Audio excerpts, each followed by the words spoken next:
Namaste. I'm Dr. Shwetha. I'm an obstetrician and gynecologist. I'm a fertility consultant as well. I practice at Janisthaa Fertility Center and Hospital, which is located at Basaveshwar, Nagar in Bangalore. I'm the managing director of Janisthaa Fertility Center and Hospital. Janisthaa. Why Janisthaa? What does Janisthaa mean? Janisthaa means desire. Most of the people come here with a desire to conceive, and that is why we chose the name as Janisthaa. The right time to undergo IVF would be categorized into different categories. Likewise, a person would be trying for a very long time, maybe about they've been trying for 10 years and 11 years, and yet they wouldn't have any pregnancy. These are the kind of people I would suggest IVF for them. And multiple IUI failures like 3 attempts and 4 attempts and 5 attempts.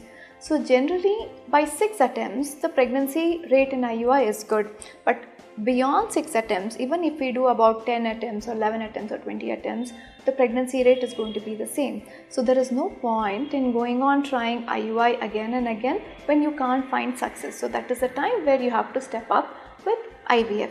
So these are the step-by-step method where you land up in IVF. Now there are certain indications where you might have to opt for IVF in the first attempt without wasting any more time. So these conditions would be when husband is having an issue like male factor.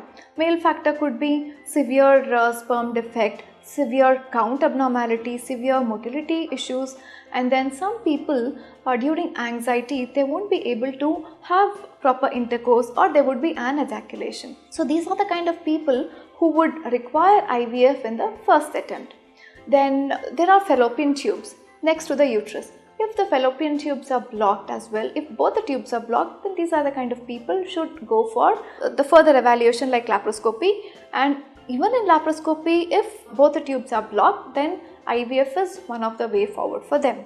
In certain conditions where the egg reserve is very less, so ovarian reserve, that is the egg producing capacity of the women when it is reduced, when the AMH is falling low. So these are the kind of people who can't wait for a long time. So they'll have to proceed with treatment like IUI or IVF quickly. The prevalence of HIV infection is pretty common. So what happens is sometimes the husband is positive for HIV infection and wife is negative. But if they try normally, the chances of transmission of HIV infection to the wife is more. So generally what we recommend is IVF procedure for them. So when we do IVF procedure, the semen is completely cleaned and it is virus free.